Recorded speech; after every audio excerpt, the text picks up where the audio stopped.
The trade deadline is this week, and we've got the latest Dodgers trade rumors.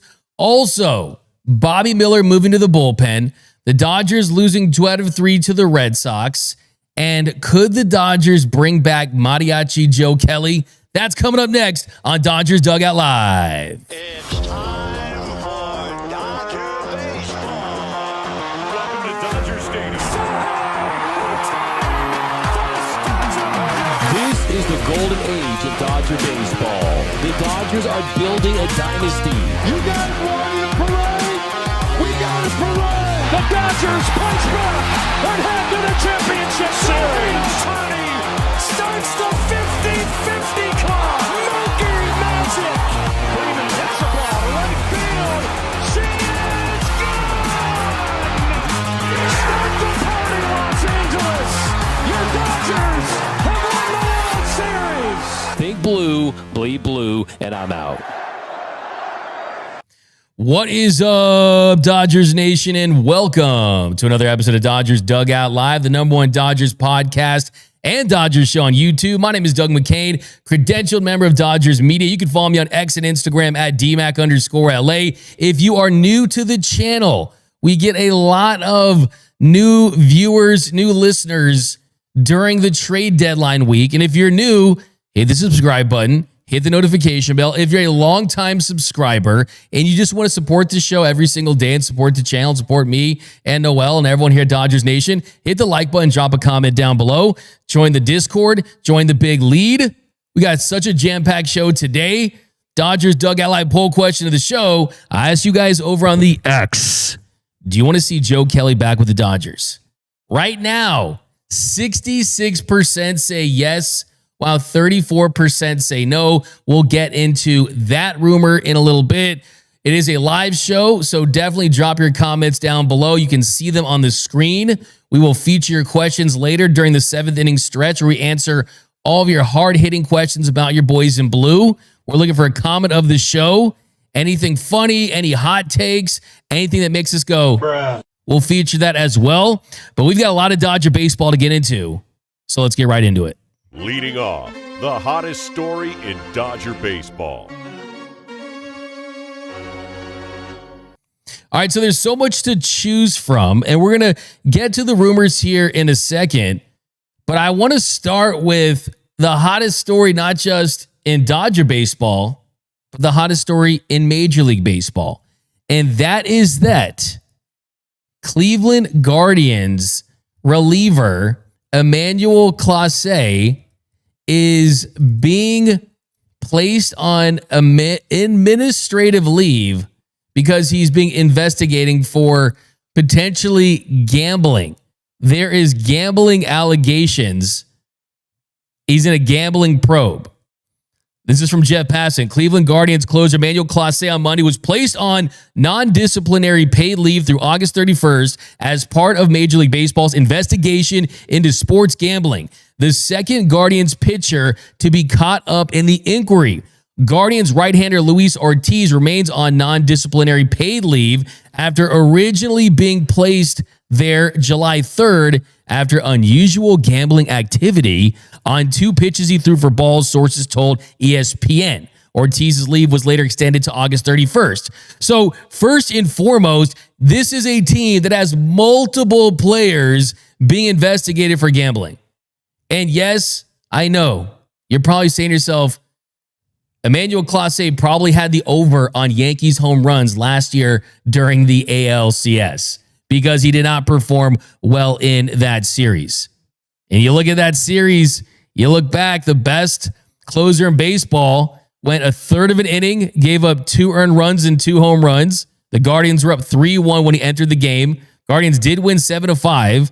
Then the next night, October 18th, he went 1 inning, gave up 3 hits, 2 earned runs, tied the game in the ninth at 6-6. They lose 8-6. Then the following game, he went 1 inning, gave up 1 hit. But still, look, I don't really care too much about pinpointing where and when this could have happened. These are allegations at this point. They have to do an investigation. But how this impacts you, Dodgers fans, is if you had any designs on a potential blockbuster trade, including Emmanuel Close, well, those have gone out of the window. This reminds me of back in 2019. You remember in 2019, the Dodgers, they needed a reliever. They needed a closer. They needed someone that could pitch leverage innings. And they were in talks with Felipe Vasquez and the Pirates about getting him. And then they did not trade for him. And you saw what happened after that with Felipe Vasquez getting a lot of serious legal trouble. They dodged that bullet. And who knows? I doubt they were going to trade for Emmanuel Close. If you've been watching this show for months now, you know that I didn't have Close up in my highest tier of relievers that were potentially available because Duran's having a better season, Chapman's having a better season, Bednar's having a better season. Close not only did not pitch well last year in the postseason, but he also has got popped for steroids. For PEDs, he missed the 2020 season. Then on top of that, he's got multiple years of team control, so the acquisition cost of Close would have been very high. But this not only ends any chance of the Dodgers trading for Emmanuel Close, but it probably also ends the chances that they trade for Steven Kwan. Now, it's still a possibility. It's not like Steven Kwan is being investigated, but we know how the Dodgers like to do business around the trade deadline. Andrew Friedman has always said he hates it. He hates trading for players at the deadline, and then he hates even more trading for relievers just because the acquisition cost is so high. The price is so high because of the expanded postseason. There's more contenders, and you just have to overpay significantly if you want to get a really talented player that can be a final missing piece to your puzzle, right?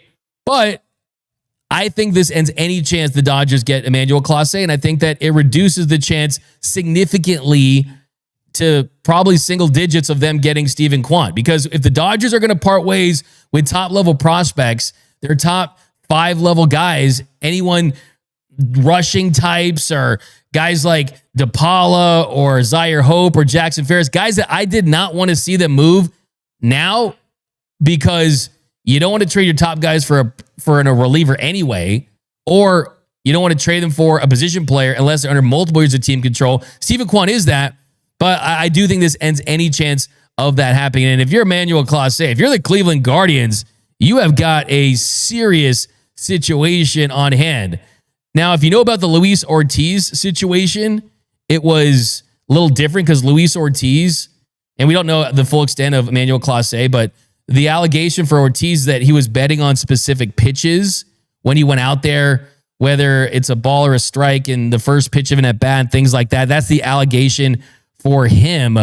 And he was placed on non-disciplinary leave. But yeah, I was already pretty much out on Close because of the acquisition cost, and I wasn't as high on him as most people were as a pitcher.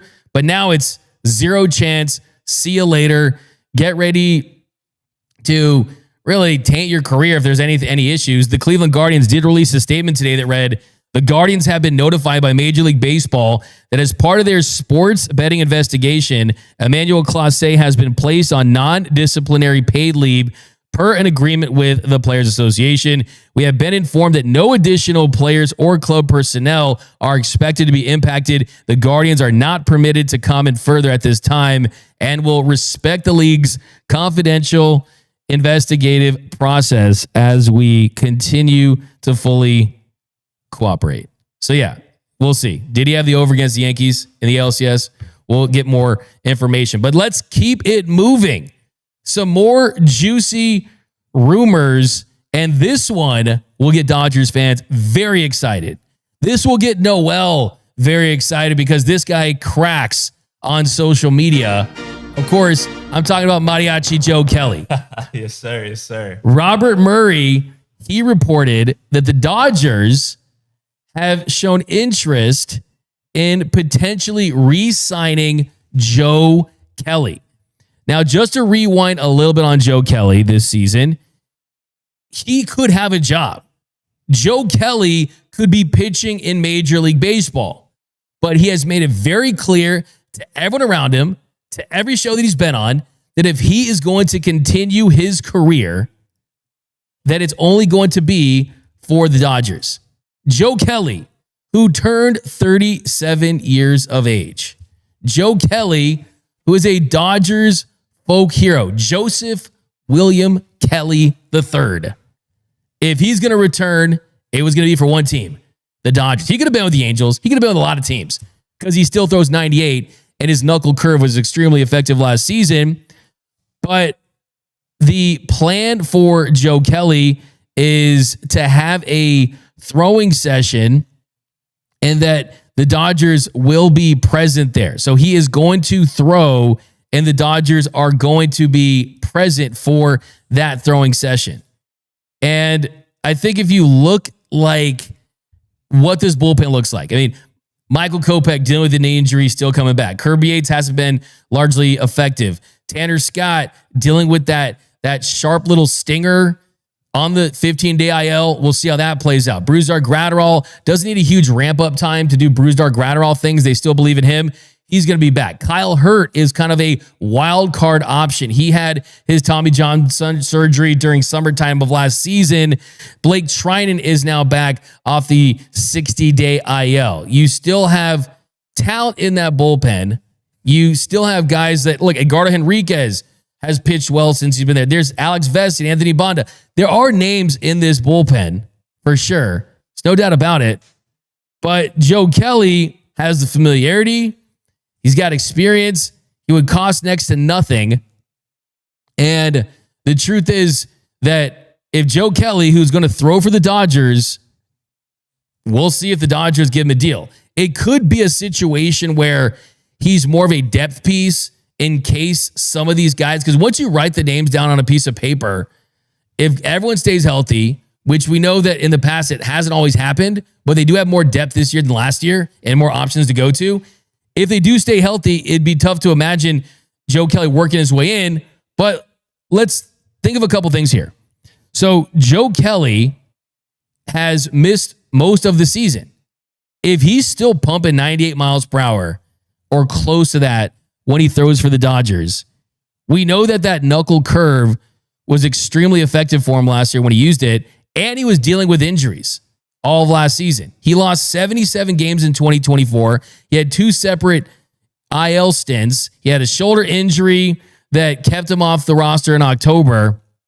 When he was healthy, though, he wasn't effective. But the operative term is healthy in air quotes. Was he actually healthy? Because last year for the Dodgers, he posted a 4.78 ERA, a 5.11 expected ERA in 35 games, had 35 strikeouts and 15 walks and 32 innings of work. His 24.5% strikeout rate was his lowest since 2020. So I don't think that Joe Kelly was right at all last season. And we know that Joe Kelly, when he is right, can be dominant. We saw him in 2018. That's the reason why the Dodgers signed him in 2019. But he has been injured a lot throughout his career. He has been on the injured list with a forearm inflammation, a shoulder strain, more shoulder inflammation since just picking him up at the trade deadline in 2023. So he's dealt with injuries. And you guys, if you're listening to this and you're thinking, I don't want the Joe Kelly experience, right? We'll call you frozen because you just want to let it go. The truth is, I'm not the biggest, Joe Kelly solves all the Dodgers' problems. Joe Kelly makes up for Tanner Scott not being who he was supposed to be when they signed him to a 4-year, $72 million deal. I'm not saying that, but what I am saying is if a guy that has made it clear, it's an agent's nightmare what Joe Kelly did. It's an agent's nightmare. He has basically said he's only pitching for one team. That's the Dodgers. So the Dodgers have all the leverage. They can pay him whatever they want to pay him, which is going to be very minimum comparing it to anything else that's on their roster. And if he's throwing 98, knuckle curve's still there, you keep him in the fold in some capacity. And if guys go down, you have worse options. You could do a lot worse than Mariachi Joe. And I will say, when you walk into Dodger Stadium, when you walk into the media entrance and you see the store to the left, you look to your right, and it is a mural of Joe Kelly. And it's not just any mural. It's not the pouty face. It's the Mariachi Joe. And there's just some guys that have the juice, some guys that you just love. He almost feels like he's the Jesse Chavez of the Dodgers at this point. But look, Joe Kelly, when he's right, he's great. He's like that flaky friend you have that you love the guy. If it's a bachelor party or any type of party, like, I want to hang out with that dude. But then he's also a dude who will like not respond to your text message for 3 months, right? That's who Joe Kelly is. He's that flaky friend that's also your best friend and your best hang. That is what Joe Kelly is. And I do think that as long as he has the velocity at this throwing session, is a busy time for the Dodgers. There's got to be a reason why he's kind of sat out this whole year and has maintained that smile on his face. But I want to bring in Mr. Noel Sanchez here. Noel, as the guy who runs our Instagram account, our social media accounts, Joe Kelly is solid gold, right? 100%. 100%. How do you think the fans would react? I mean, it would be similar to like when Kike resigns, you know? That's a great I point. think because not only has he been able to perform, but also the connection with the fan base. I mean, the attitude, like some of the comments said that he brings a certain attitude to the clubhouse. I think he absolutely does. You've seen him not be afraid to, throw at certain guys when there's drama going on. I remember there was that clip of him yelling some pretty bad words at the Astros, I think in 2023. So he's always been ready. He's always down for the cause. And I respect that he stood on business. Like you said, he could have signed with other teams, but he said on multiple occasions, I'm going to wait. I'm going to see if a spot opens up around this time. And, even the fact that he's getting a workout goes a long way. It shows that there's a level of interest. And also 5 years ago today was the Carlos Correa incident with him when he did the patty face. So pretty funny timing on that. Nice swing. Blank. Absolutely. And this was his direct quote. When you get the quotes right? Direct quote from Joe Kelly when he appeared on Foul Territory last month. Quote, "If I come back healthy, I'm only playing for one team, and that's the Dodgers." Okay. So we know Tanner Scott, Kopech, some injury concerns. Evan Phillips gone for the season. Blake Trinan just returned from a very lengthy stint on the IL with forearm tightness. The market for relievers is incredibly high. It's incredibly high this time of year. So, hey, he's no guarantee, especially at his age, especially when you look at the injuries that he's dealt with. I read you the numbers. They're not great from the last time we saw him, but it's kind of like you just can't quit this guy. You just can't. Bring him back just for the Padres series, if anything else. I mean, just bring him back for this series against the Padres. He was probably at home like so mad during that series earlier this year that he couldn't put him in. Probably threw a baseball at his own TV and just shattered it. I love that. Now, speaking of relievers, I want to get this in here real quick before I'm going to give you guys the outfit I think the Dodgers should trade for at the deadline. That would be a W. But we're going to talk about Bobby Miller. Bobby Miller, all the talent in the world, hasn't had the results. Has not had the results. It's like that meme you see, Noel, where it's like talent hype, right? Or, that whole thing. It's like if he got close to matching that, he's someone that certainly could have a future in this league. For sure. And unfortunately, this step is coming sooner than anyone could have hoped for. Bobby Miller, the Dodgers, they were hoping this guy would be a starting pitcher, right? That is what he was built to be. A couple of seasons ago, Dodgers fans got mad at me when I wanted to include Bobby Miller for Dylan Cease back in 2023. Because they're like, Bobby's our future. And I said, prospects, most of them are going to fail. That's the truth. Read the top 10 list of the Dodgers prospects. The sad, cold, hard reality is that most of them are going to fail in some capacity. And who cares? 2023 probably would have won a title, but it would have helped to avoid the Clayton Kershaw nightmare in game one. That's for sure. But Bobby Miller is moving to the bullpen. Dave Roberts said about the move, this might be something that unlocks him going hard for a shorter period of time to get some confidence for him, which could help us here. So the big takeaway there is help us here. So is this an early audition to see if Bobby Miller could realize that potential even this year, assume that role, and possibly help the Dodgers in 2025? Well, I think you still need to see a good, pretty substantial sample size to make a decision for that.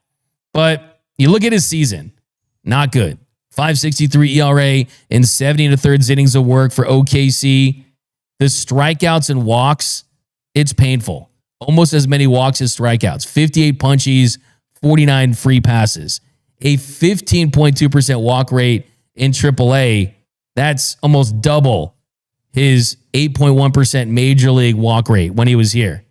So the command's been an issue, the velocity as well, but I think the velocity is going, like the velocity was already good, but I think it's velocity plus command, right? I think you see that with him. And we know he can throw 99, 100 when he wants to, but it's combining that. Can you paint the corners with 99? Can you keep it low? Can you avoid meatballs out of the plate? Well, the thing you got to look for early on for Bobby Miller is what's the uptick on the velocity? Well, he made the official move over the weekend, and in his first taste of reliever action, he gave up 1 run on 3 hits, had 1 strikeout, and 1 inning of work on Sunday. He did average 99.2 miles per hour on his 6 heaters. That was up 1 mile per hour and a half from his season average. So a lot of the times when you're talking about moving to the bullpen, the first big question is, how much does your stuff go up? The velocity, the spin, simplifying the pitch mix. His best pitch, he's told me, is a changeup, where that's kind of his best punch-out pitch, right, when he's been on. And for Bobby Miller, if you can go out there, pump 99, 100, work that changeup, we're going to breaking ball here and there, kind of settle in on your mix, it's intriguing. At the very least, it's something to continue the process for Bobby Miller. I know for him, this has got to be frustrating because he most likely, not speaking for him, but he views himself as a starting pitcher because most relievers are failed starting pitchers. Starting pitchers, they get the big bucks. They have come up as starting pitchers. They want to make sure they get every opportunity to have that role.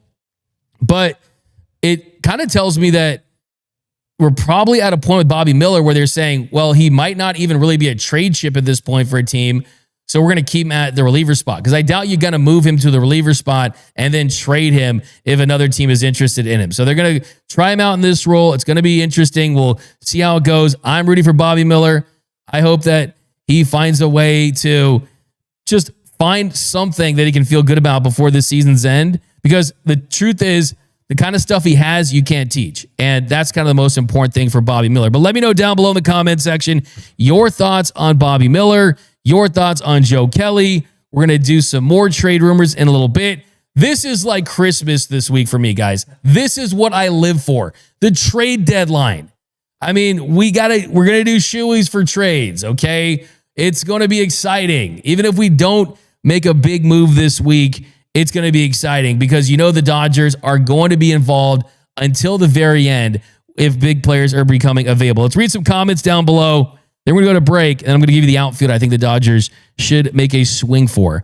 Brianna Michelle, D-Mac with Clase A out of the trade talks. Who do the Dodgers target now as an option, as their first option? I'm not so sure Clase A was their first option, but I will answer that in the next segment. Appreciate the comment, Brianna. We've got Nando. Dodgers waiting until after the deadline to say Tanner Scott needs TJ. Okay.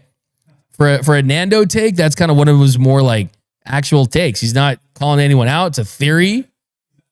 You know, he's not just roasting someone. He's not just and we love that about you, Nando. And I like to hear real takes. I like everything you do. But that's interesting. I don't think that necessarily is the case, but I will say that kind of stuff does go on in Major League Baseball. But I hope that Tanner Scott can get healthy and be the guy that we saw have so much success against his Dodgers team, specifically Shohei Ohtani last year in the NLDS when Ohtani struggled mightily against him. Senor Jefe. D-Mac, Joe needs to leave his house. He needs to go back to work.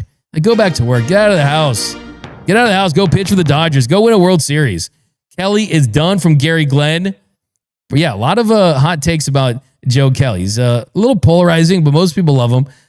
Ella Gianthani, love Joe Kelly, but will he even get on the field? I think it depends on a lot of things. It depends on the health of the guys that are currently in that bullpen and then come back and stay healthy and how he looks. So we'll take it one step at a time. But the most important thing is it's an option at this point. It's something they are considering, so it's worth discussing. 3 tortas and Conforto for Nolan Arenado. I'm going to talk some Michael Conforto next segment because he had himself a great day yesterday. 2 doubles, a home run, a walk. Moreno 818. Nando, you feeling okay? We got Some more down below. Big Joe Smash put D-Mac and Noel in the Dodgers bullpen. I like that. Z, do you guys think the releases of CT3 and Barnes disrupted the clubhouse culture so much it led to this massive team slump? I'm going to answer that one just from being in that clubhouse. I'm going to say the answer is no to that. They understand baseball is a business.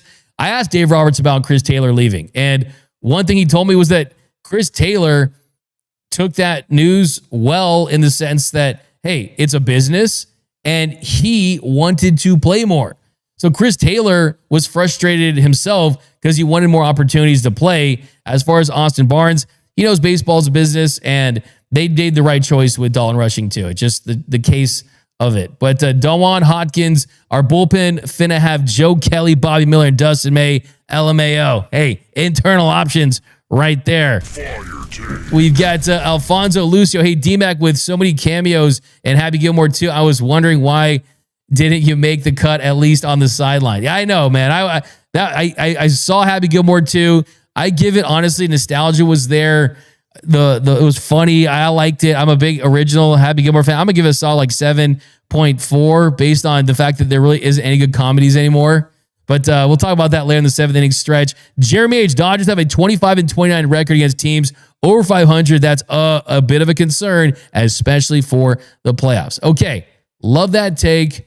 It's important for sure. You want to get your wins. I will say a thought on that is that when the Dodgers are going to be facing above 500 teams in the postseason, they're going to look very different than the teams that put up that record, right? You won't see the Lou Trevinos and the Noah Davises and guys like that. So let's just keep that into consideration too. And the fact that this team has had some injuries that have been pretty significant, and the pitchers have just been all over the place for the most part, as far as the fact that you're going to use more pitchers than you've ever had in the history of the Dodgers. But coming up next, I've got an outfielder I think the Dodgers should trade for. More Dodgers trade rumors. We are going to talk about the weekend that was for LA against the Red Sox. All that more coming up next on Dodgers Dugout Live.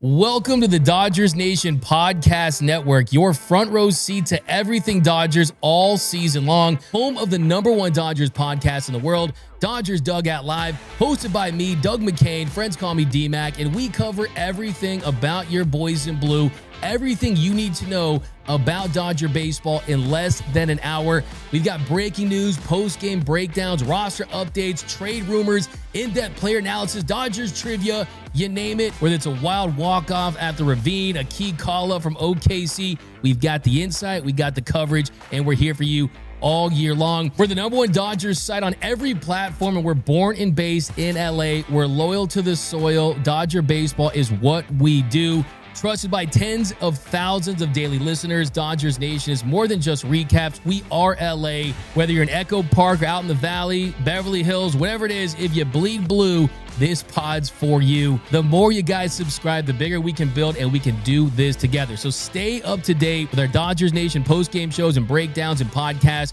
You can listen while you're lifting, while you're in traffic, or while pretending to answer work emails. We won't tell. Subscribe now on Spotify, Apple Podcasts, or wherever you get your baseball fix. So if you're a new listener or a longtime listener to the podcast, write us a review and we'll read it on the show. Join the conversation, stay ahead of the game, and never miss a pitch with the Dodgers Nation Podcast Network. And we're going to feature a lot of podcast exclusive when we can only use audio, so be sure to subscribe to that. Also, go to www.gearup.la for the best Dodgers merch in the game. This is our Kershaw CK3K shirt that we put together to celebrate his 3,000 strikeouts. We've got the Haesung Kim shirt that he's a big fan of. Haesung Kim has requested this shirt in black, so it's going to be exciting to see him wear this shirt. Big shout out to Noel for designing this one. Andy Pajes gear.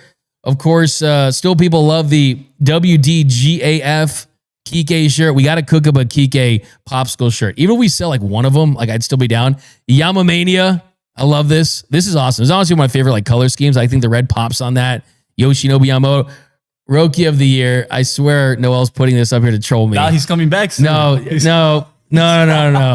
No, you still got to believe. You're trying to troll me on that. I respect it. You guys know, I hope that's one thing you appreciate about me, guys.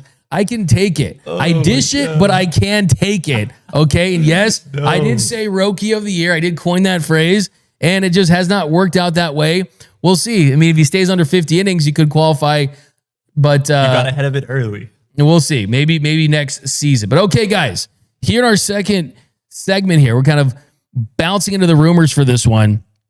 This next rumor comes from our friend Bob Nightingale, who's going to be on the show tomorrow. I got MLB insider Bob Nightingale on tomorrow's show. And he wrote in his latest piece for USA Today that the Dodgers are looking to upgrade their outfield with Michael Conforto's season-long struggles and have expressed interest in Minnesota Twins outfielder Harrison Bader and Cardinals utility man Brendan Donovan. So on Saturday's show, we did a little deep dive on Brendan Donovan, and we'll talk some more about him. But let's focus first on Harrison Bader and what that could mean for this Dodgers team. Now, he did point out Michael Conforto, and Michael Conforto did have himself a really good week. Actually led the Dodgers with a 1224 OPS, had 5 extra base hits. He really has been one of the Dodgers' better hitters over the last couple of weeks. But what I like about Harrison Bader, we're going to do the deep dive on Bader here, is that first question, of course, I always ask, what do the numbers tell us about Harrison Bader? And Harrison Bader is having his best season offensively. He's hitting 250 with a 332 on base. He's slugging 435, has a 115 weighted runs created plus. So he's been 15% above league average for the Twins this year. 12 home runs, 9 stolen bases. He also plays elite outfield defense. He has 5 outs above average. He's in the 93rd percentile. So for most of his career, Harrison Bader, we saw him with the Cardinals. He's played center field. He hasn't done that this year because the Twins franchise player, Byron Buxton, is their center fielder. So he's played mainly in left field this season.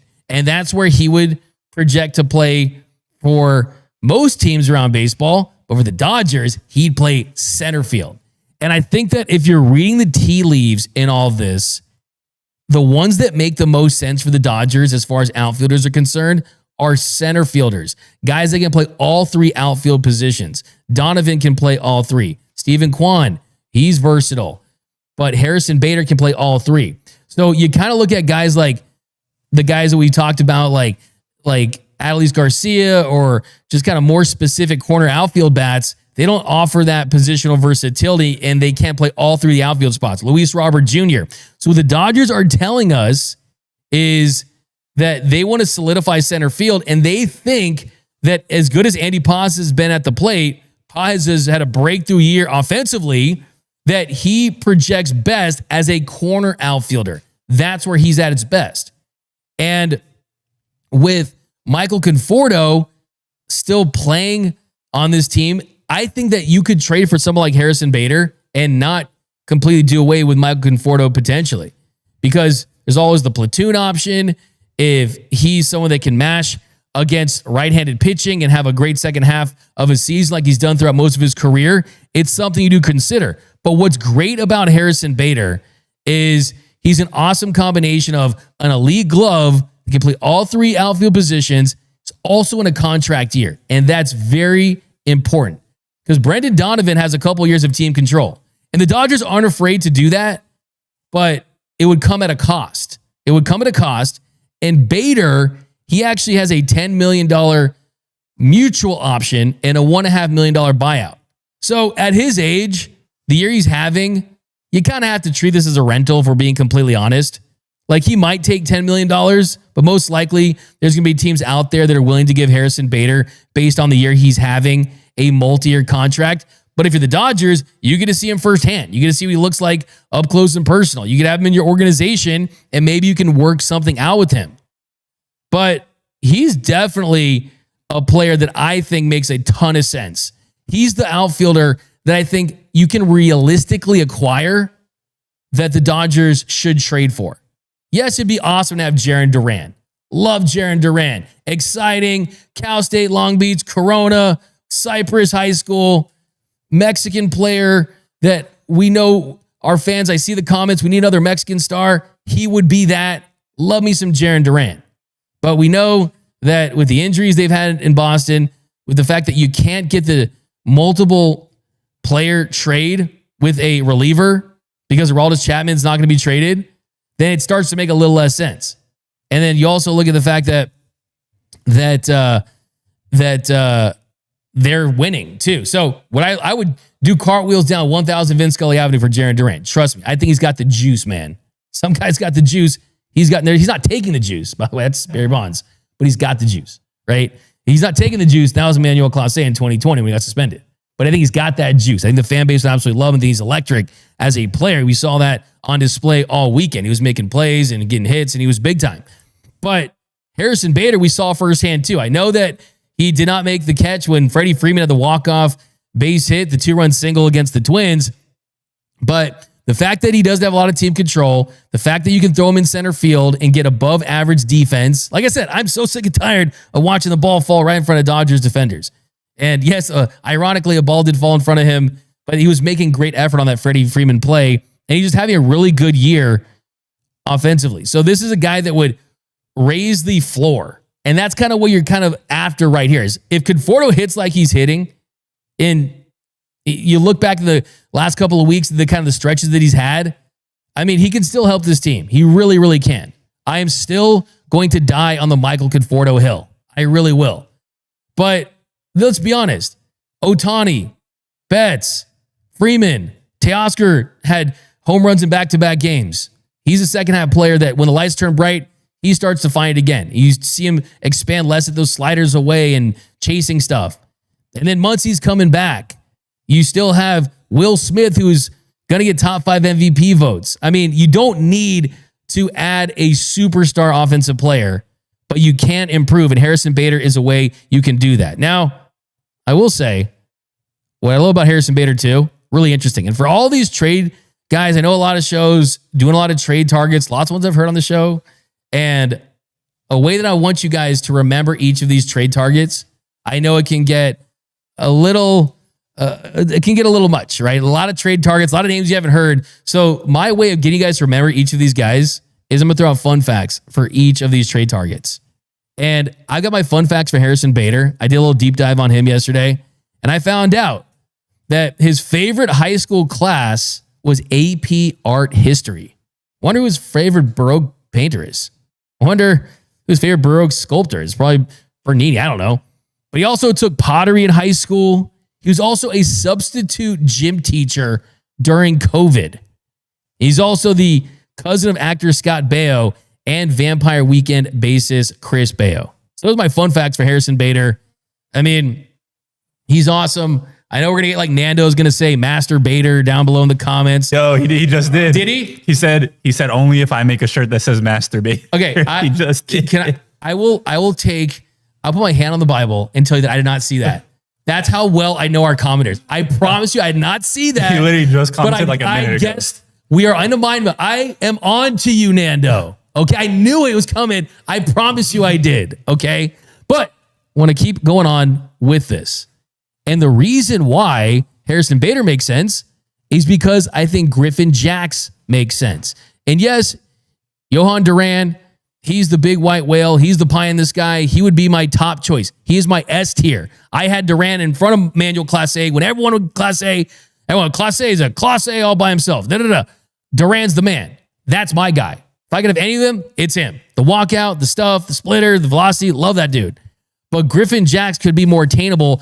And we've seen the Dodgers make trades where you're combining assets. And Griffin Jax could be a lights out reliever in this organization. He's really the reliever that's not a big name. He's not a big, sexy, delicious name like a Aroldis Chapman, an Emmanuel Close, a David Bednar, and these things. But what he is he's very effective. And you're saying, wait, D-Mac, he's got a 4 ERA. What's up with that? You look at the expected ERA. It's at 3.04, meaning that the results should be better than what the numbers tell you. Also a 2.07 FIP, a 1.77 expected FIP. Those are really good. Those are very good numbers, especially when you're evaluating a reliever. His 14 strikeouts per nine, that's second among all qualified relievers. His 36.5 Strikeout rate, 7th among all qualified relievers. Also has a 375 batting average on balls in play. That's the second highest. So he's actually been really good with some bad batted ball luck throughout this year. He's also good against left and right. Righties hitting 239, OPSing 643. Lefties hitting 247 with a 688 OPS.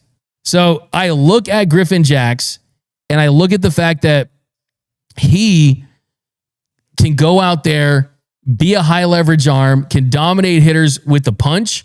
That's what they had last year, Michael Kopech. That's what plays up in the postseason. And I also look at the fact that he has multiple years of team control. You look at Griffin Jax where he's at, he's got multiple years of team control that you can feel pretty good about because Bader doesn't, right? So the guy that you would have to expand on the prospects for would be the pitcher, but the hitter you're getting is on less, right? So it's not like it's a ton, but it's 2 more arbitration years. He's under team control through 2027. So a deal for him, I mean, you look at Griffin Jax, Harrison Bader, the Dodgers, could be a Eduardo Quintero, Brandon Tunick, Justin Robleski trade package. Would you trade an Alex Freeland to get a deal like this done? You don't love giving up top prospects for relievers. My whole thing, Dalton Rushing is not going unless it's for a all-star level position player or pitcher under multiple years of team control. So that limits that. So I think that, yeah, Jarren Duran with something else and some prospects they could rebuild like we were talking about in the last show, then maybe. But for this deal, I mean, it would be expensive, but would not be as expensive as some of these other deals out there. And then on the flip side, you look at Brendan Donovan and Ryan Helsley for the Cardinals. Well, Helsley is the reliever that's on a expiring contract. He's going to be a free agent. And Donovan's the guy that has multiple years of team control. So then there's the fact, too, it's a National League team of the Cardinals. You don't always do deals with them, not a natural trade partner. But that's the flip side. But I think the key to all this is finding the team that has the outfielder and the reliever. And the Twins certainly have that. Because the truth is, you look at where the Dodgers are at, you look at their needs at the deadline, the outfield has not been good overall. Right now, Dodgers outfielders, they posted a combined weighted runs created plus of 102. That's 12th in Major League Baseball. Still slightly above average, but the F-WAR 3.3, that's 16. They need to upgrade the production there. And then you look at the bullpen. They've been bottom third all year with a lot of questions. And yes, this was Friedman's quote. Andrew Friedman said, quote, "My goal is to do everything we can right now to not buy in July. It's a terrible time to acquire talent." Yes, it is. It absolutely is.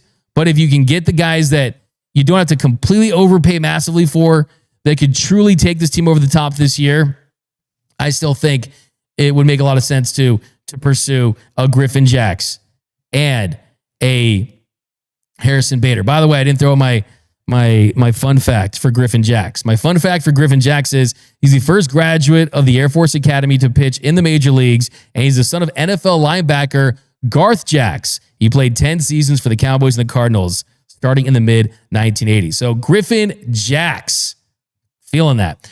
All right, so coming up, let's do your comments. We got the Dosh Dund dude, the Dachshund dude. There you go. 999 Doug, assuming Kersh is healthy in October, I'm nervous about his role in the postseason. We need guys with gas to strike guys out in case they miss their spots.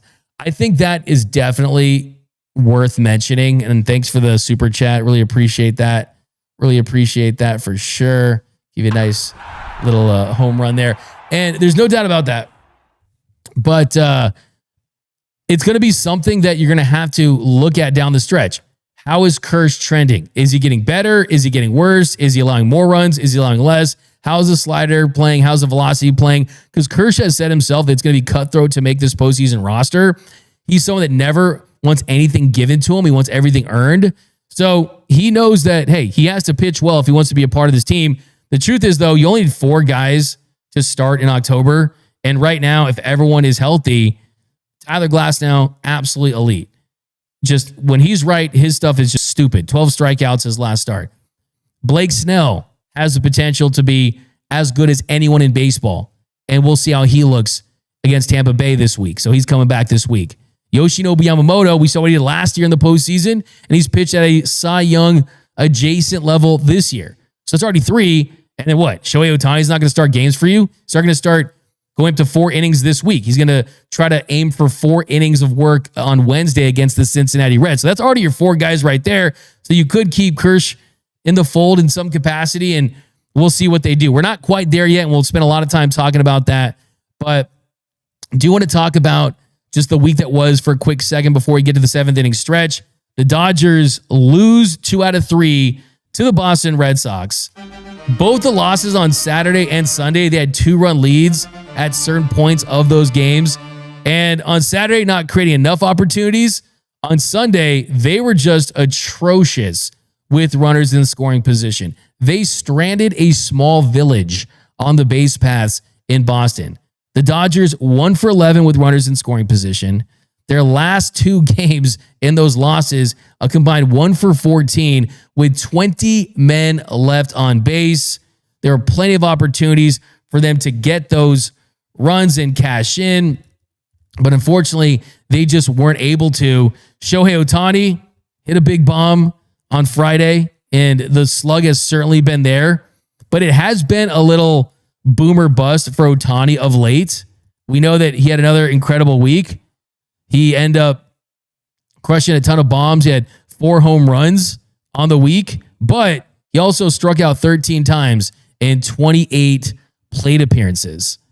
And you look at Shohei Ohtani, the one pimple on the model this year for Shohei Ohtani is how he's hitting with runners in scoring position. This year, Shohei Ohtani, with runners in scoring position, he's 15 for 64, hitting 234 with RISP on the year. You want to see that number improve.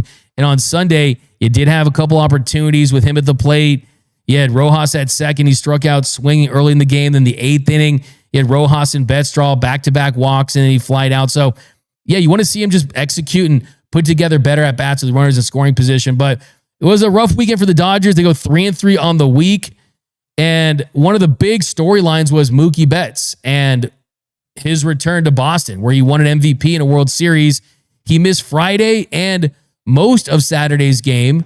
He did come into the game. He entered the game as a pinch hitter in the 9th inning to face Aroldis Chapman. He struck out looking to end the game with a chance to tie it with one swing, representing the tying run.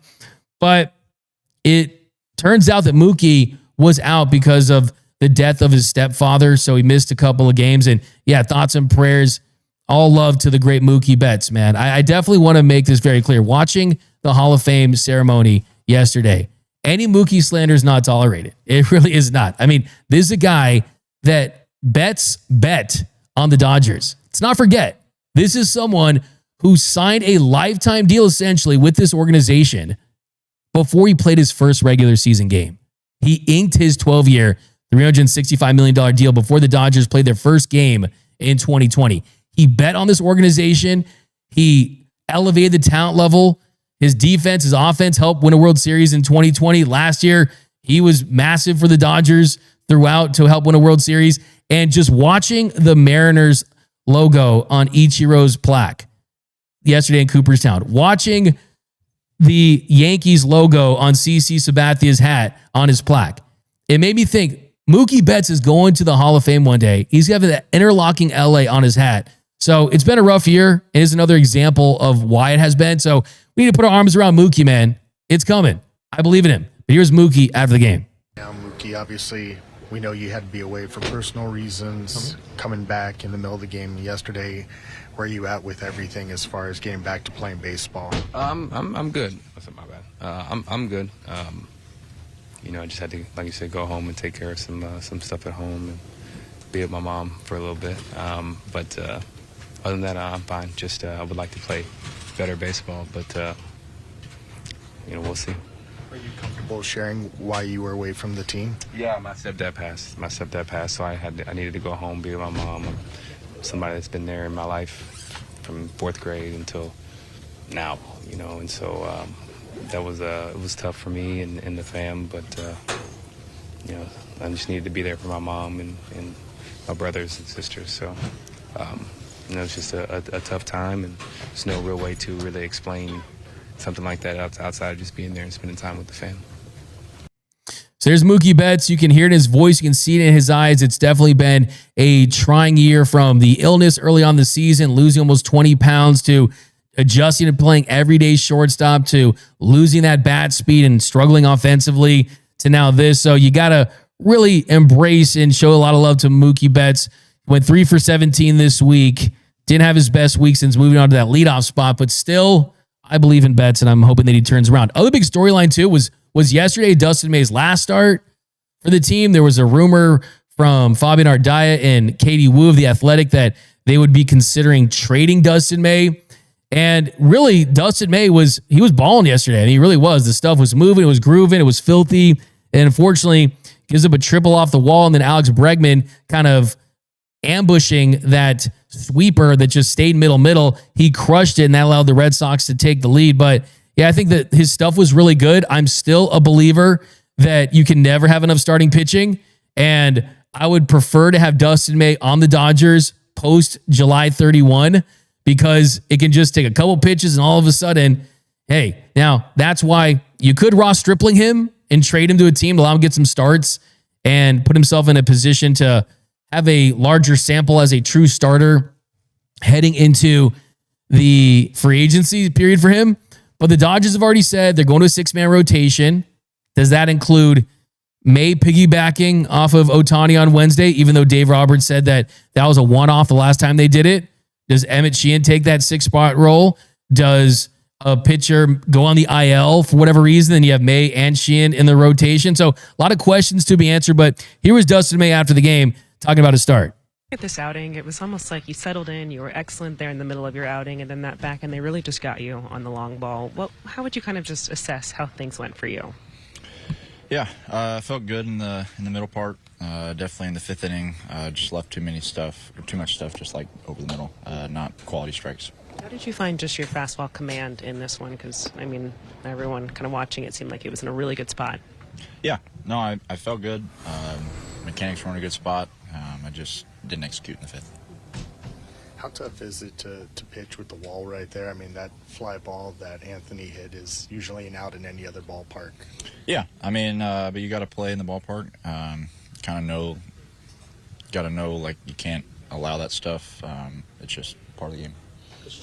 Just trying to locate that more low and away than where it went up. Yeah, really anywhere but middle. It just wasn't executed. So you hear Dustin May. It's been a season of posting. I mean, he's been durable, making his turns throughout the rotation. We'll see. Does he stay on this roster, or do they deal him? It's going to be interesting, because the truth is he's got postseason level stuff. He's got that filth. Be interesting to see. We saw the uptick in velocity for Bobby Miller. The only thing for Dustin May this season, the velocity has gone down a little bit. Imagine him out of the pen, unleashing, throwing 98, 99, filthy sweeper, just absolutely going crazy with it. I still think that Dustin May should be on the Dodgers after July 31st, because I know what this team has dealt with the last couple of seasons, and you just don't want to trade away depth from your starting rotation or your pitching in any way. But the Dodgers go 3-3. They are now 61-45 after that 3-3 week. You take 2 out of 3 from the Twins. You lose 2 out of 3 to the Red Sox. You're still up 4 games on the Padres in the division at 61-45. And then I think the goal, best record, hey, you're 2 games back of the Blue Jays. Imagine a blue World Series, the Blue Jays versus the Dodgers. And then the league, the Dodgers are a game and a half behind the Cubs and the Brewers, in a game behind the Mets. So still right up there for the National League. You go on a run, you're in a good place to finish with the best record. I know that is the goal. But okay, guys, now it's your time to shine. The 7th inning stretch. All your thoughts, comments, and questions, your out-of-pocket takes, your fire takes, anything you got about your boys in blue. The 7th inning stretch.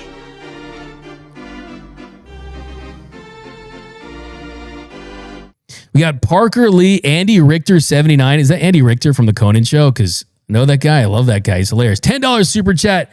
This says, Doug, do your Yoda and say, okay, we got a Yoda request. Peter, to the dark side. We do not want. Nando, just trade for Arenado and Helsley. Put Arenado at third, Muncy at second, Kim at shortstop, Mookie in right field. I think Muncy's kind of found a home at third, even though the defense has been down this season. He had his best defensive season last year, and we haven't seen Muncy at second base since you've had the restriction on the shift. He kind of projects more as a third baseman there. Ha-Seong Kim, I mean, we need to see Ha-Seong Kim come out of that slump, to be honest with you. You guys know my 5 stages of a big leaguer, and one of them is you got to make that debut, have that early success, but also get into that first slump and then get out of it. You look at Kim's OPS by month.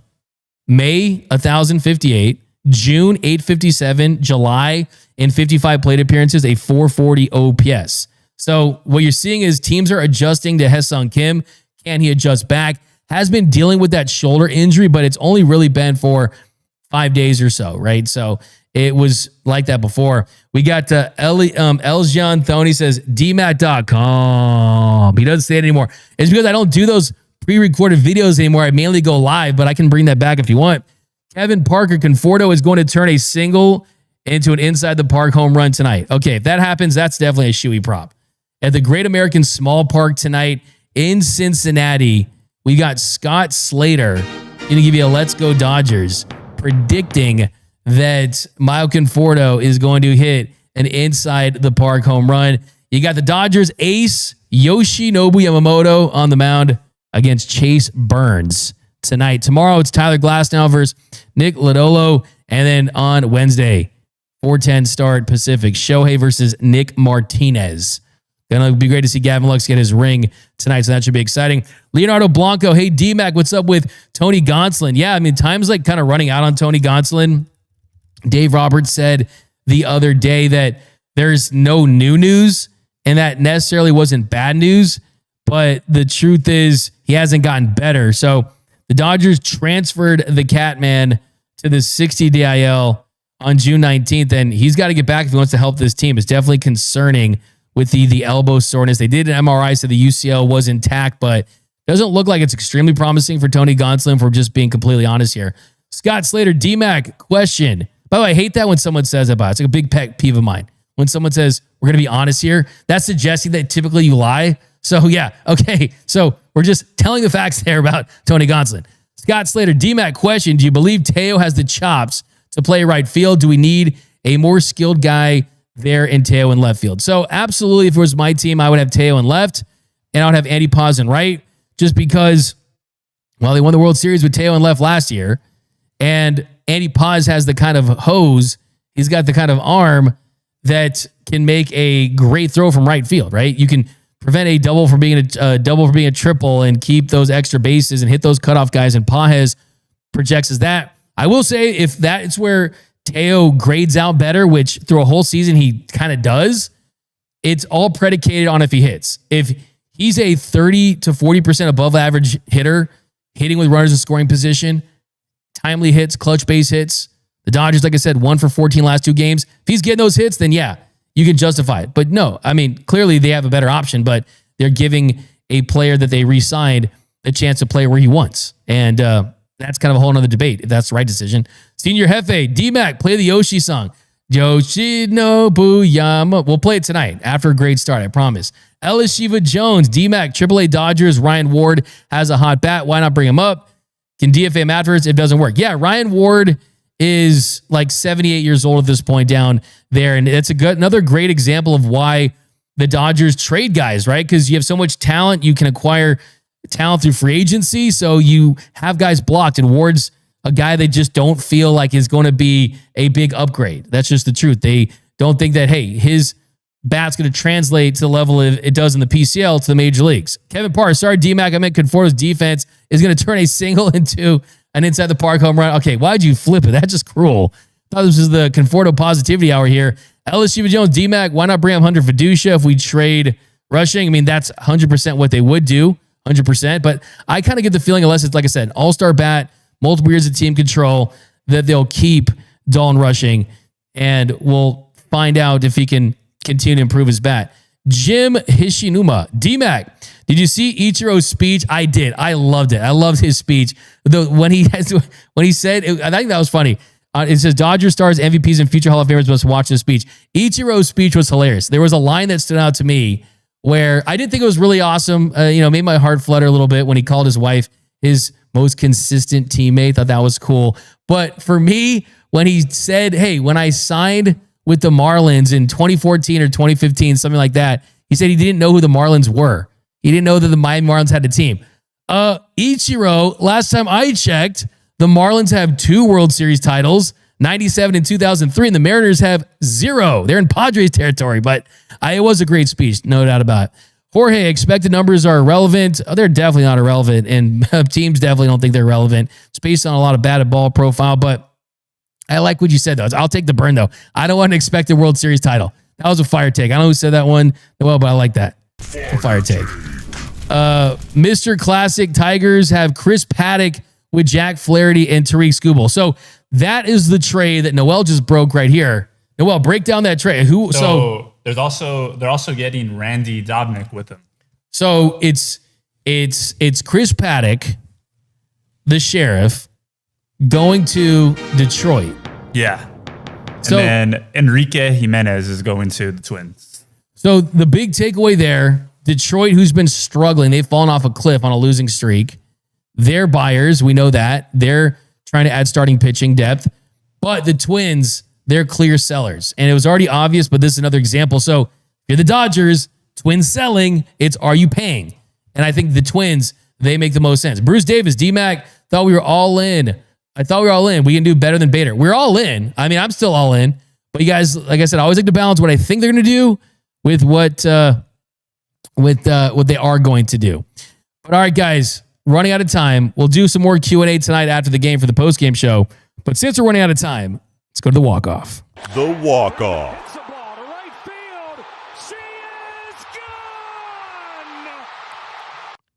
So today for the walk-off, it is the anniversary on this day, all the way back in 2020. That feels like 57 years ago.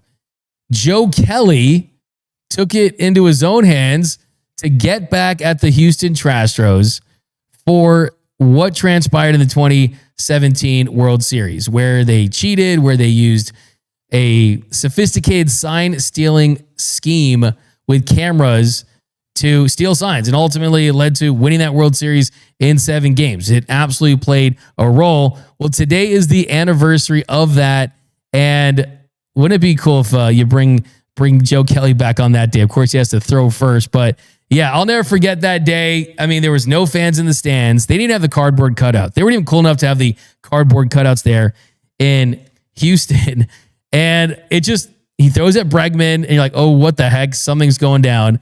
And then when he throws at Carlos Correa, it's the funniest thing ever, man. It's still worth the rewatch. You go back to watch John Boy's breakdown, and he's just, nice swing B, and he's going at him. And then Carlos Correa, he's like, what did Carlos Correa say back to him? He's like, you struck me out, so what? If I would have hit a homer, I'd be running home. Yeah, that was wild. That's what he said. Carlos Correa said, you struck me out, so what? If I hit a homer, I'd be running home. Oh, so, quote, if things were different, things would be different. Okay? That if I had hit a homer, I'd be running home. I mean, yes, we all know how baseball works, Carlos Correa. Thanks for telling us. But, I mean, that moment was just... it was just such a moment. It really was. I like how afterwards Kelly said, too, that like he was maintaining social distance and like mocking him from afar, but then he said Correa came up to them and like spit towards their dugout and stuff and saying how he like invaded their personal space. It was like a WWE match. I mean, they're throwing like their gear and their safety equipment, and like I think the thing about Carlos Correa is just like, dude, like just you struck out. It was a nasty pitch. I mean, what he should have said is, if we had a garbage can, I'd hit a home run and I'd be running home. Okay, I think they need to retire that garbage can in Houston. I think that we're not going to get the World Series title vacated. They're not going to take away the rings of the trophy.